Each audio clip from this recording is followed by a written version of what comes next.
Most respected ladies and gentlemen, my dear friends, one of the most important aspect of the gold purity is concerned it represent from carat, K-A-R-A-T.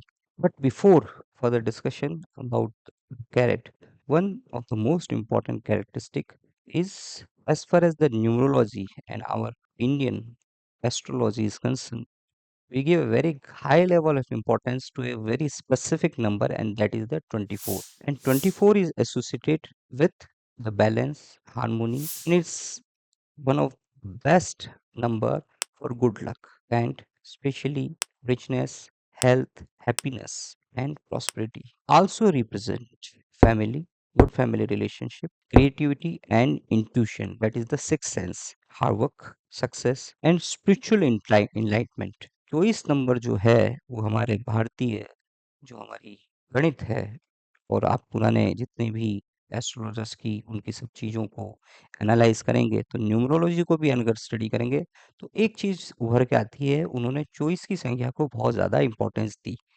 उसका reason ये है कि जो choice की संख्या है वो दर्शाती है एक प्रॉपर बैलेंस हो, प्रॉपर तरीके से परिवार में बैलेंस हो, समृद्धि में बैलेंस हो, बहुत ज़्यादा एक सौभाग्य की वृद्धि हो, आपस में जो फैमिली में रिलेशनशिप है वो बहुत अच्छे तरीके से हो और साथ ही लास्ट जो सबसे इम्पोर्टेंस वाला एलिमेंट है वो है आध्यात्मिक कल्याण, स्पिरिचुअल एनलाइटमेंट।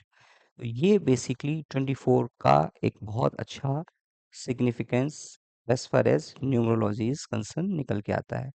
नाउ इसी को हम अगर कोरिलेटेड करते हैं गोल्ड की प्योरिटी के कंसर्न में, तो गोल्ड में सबसे बेस्ट जो क्वालिटी के मेजरमेंट है उसको 24 कैरेट, K-A-R-A-T, उससे दर्शाया जाता है। 24 कैरेट का मतलब 99.99999%, you can say it 100%। Generally 99%, 99.99% होता है, लेकिन फिर भी हम उसको 100% मान लेते हैं। वो 100% शुद्ध सोना होता है। उसके बाद जो सेकंड क्वालिटी होती है वो 24 के बाद में थोड़ी उससे नीचे 22। 22 जो कैरेट है वो 91.6 परसेंटेज की प्योरिटी को दर्शाती है। It represent 91.6 percentage the purity of the gold. And how this 22 represent 91.6 percentage, ये कैसे निकाला गया? It is a very simple formula but very few people know. The sense is that अगर 24 कैरेट अगर 100% है तो 22 कैरेट कितना होगा? That means 22 divided by 24 multiplication by the 100, then it represent 91.6। 22 को अगर 24 से डिवाइड किया जाएगा और उसको मल्टीप्लाई 100 से करेंगे तो जो संख्या आएगी वो 91.6 परसेंटेज आएगी।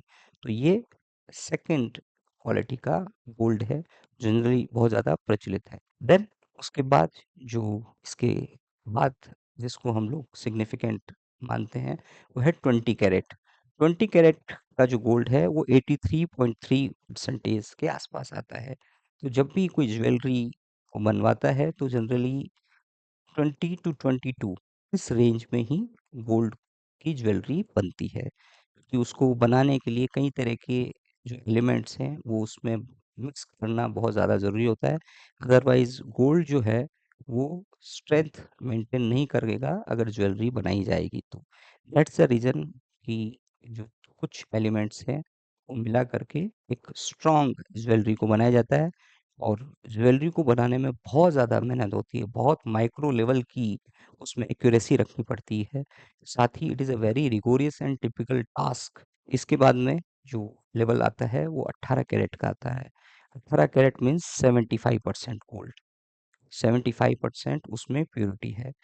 18% के बाद में 16, 16% that means 66.6, you can say कि 66.6% उसमें प्योरिटी है। उसके बाद में आता है 14%। 14% जो गोल्ड है वो अगेन हमने कैसे निकाला? हमने जो 24 कैरेट का जो प्रिंसिपल एप्लीकेबल किया था कि अगर 24 इक्विवेलेंट टू 100% आता है तो 14 बराबर कितना आएगा? तो 15 divide by 24 multiplication by the 100, that means 58.3। ये परसेंटेज उसमें प्योरिटी है। उसके बाद में 12 कैरेट। 12 कैरेट का मतलब 24 कैरेट से ठीक आधा, जस्ट 50% ऑफ द 24 कैरेट। 24 को हमने 99.99 की जगह 100 माना, तो जो 12 कैरेट है वो 50%, 50% प्योरिटी को रिप्रेजेंट करता है। उसके बाद 10 10 कैरेट का जो गोल्ड है वो 51.7% को प्योरिटी को दर्शाता है। 10 के बाद में 8% जो गोल्ड है वो 33.33 परसेंटेज गोल्ड की प्योरिटी को दर्शाता है। उसके बाद में 6 परसेंटेज जो है वो 25%, 25% गोल्ड की इंपॉर्टेंस को या गोल्ड की जो क्वालिटी है इन कैरेट्स उसको दर्शाता है। तो हमने शुरुआत की थी 24 से और हम लोगों ने फिनिश किया 6 पे। तो अगर आप इसको टेक्निकली अगर 124 को लेंगे तो उसका ठीक 50% जो होता है वो 12% के आसपास आ जाएगा, और अगेन उसका अगर 25% अगर 24 का निकालेंगे तो वो 25% के आसपास आ जाएगा। As far as the practical jewellery making is concern, वो 22-18 इस कैरेट के अंदर जनरली होती है। एंड स्पेशली गोल्ड की प्योरिटी का आपको नॉलेज इसलिए भी बहुत ज़्यादा ज़रूरी है क्योंकि जो गोल्ड आप लेते हैं उसमें अगर आपको प्योरिटी का पता नहीं है, या ज्वेलरी जब भी बनेगी तो ज्वेलरी का आपको मेजरमेंट पूरा पता होना चाहिए कि हमने बनाई ज्वेलरी है जो हमारे पास में है, उसका जो कैरेट निकल के आएगा वो 20, 22 या 18 इस रेशियो में ही निकल के आएगा। तो आई विश कि आपके पास में हमेशा 24 कैरेट गोल्ड का सोना एज ए सेविंग के रूप में रहे, और ज्वेलरी जो आप बनवाएं वो बहुत टिकाऊ हो, मजबूत हो। अगर उसकी स्ट्रेंथ नहीं रहेगी तो वो बहुत जल्दी जो है टूटने की, ब्लीच होने की संभावना रहेगी।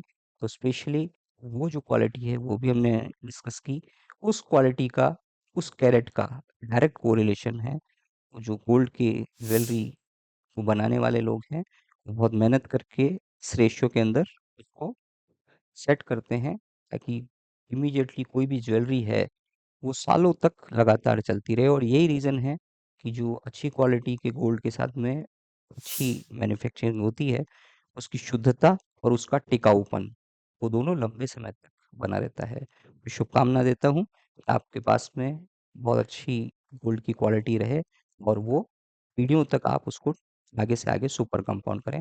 Thank you so much. Nishan Chaudhary, son of Shri Ram Singh ji Chaudhary.